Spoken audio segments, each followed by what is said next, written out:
Just in time. And he barely beats the basket. Wizards lead by 5. How about the three-point shooting? The scoring has really come in bunches from long range. Yeah, it seems like every time down the floor they're knocking down the triple. We'll be back momentarily. And now, brought to you by Gatorade, all fueled up and ready to go. Let's reset our lineups. And New Jersey, looking who they've got.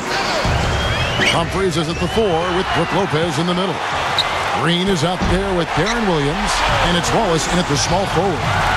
Good defense, but you gotta love the finish with the finger roll over the top. Let's check out what Doris Burke has for us. John Wall may have been the consensus #1 pick in his draft class, but it wasn't always so easy for him. This is a guy who was cut from his high school team and ended up transferring. He says of this ordeal, they made me become a better person and a better basketball player. And that's when everything changed for me attitude-wise and getting on the scene. Guys? Thank you, Doris. Hard to think John Wall would get cut from any team. For a lot of guys, though, it's a wake-up call, and they start working as hard as they can. Wall is an example of that. Out of bounds. And they retain possession. The Wizards making a switch here. Booker's checked in.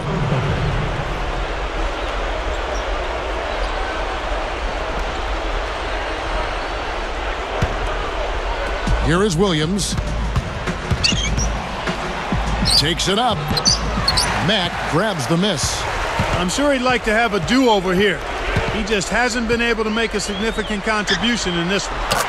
As you talk about how you get a youth infusion, the Wizards would end up playing 4 different first-round picks last season. Shows you how young they were.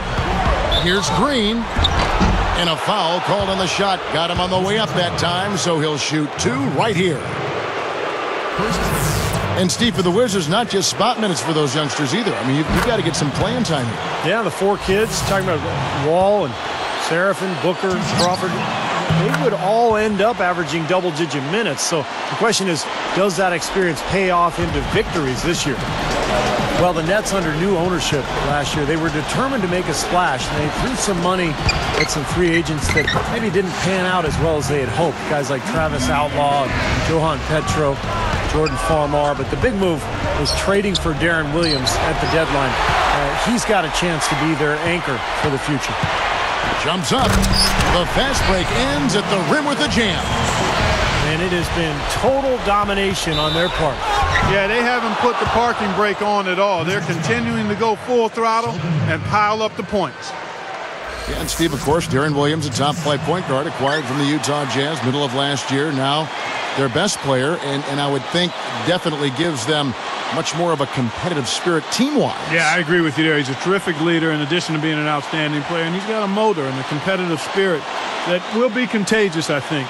He's not going to be satisfied not being part of the playoffs, and the Nets will need to show improvement quickly if they plan to retain him in free agency.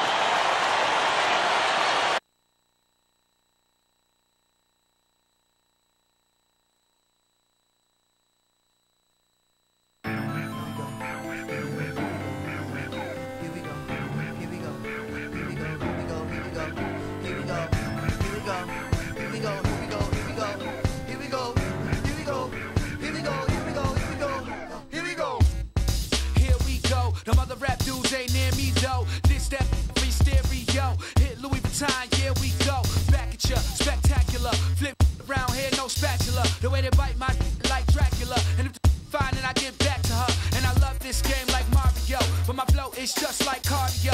Intensive, offensive. And they ask why your belt expensive. They can't see me even if they had lenses. Top about friends is, cause I'm a lonely pop. College dropout, no diploma. If you feeling heat in the kitchen, or just washing dishes, or tuition, with the big dreams and wishes, don't stop to listen.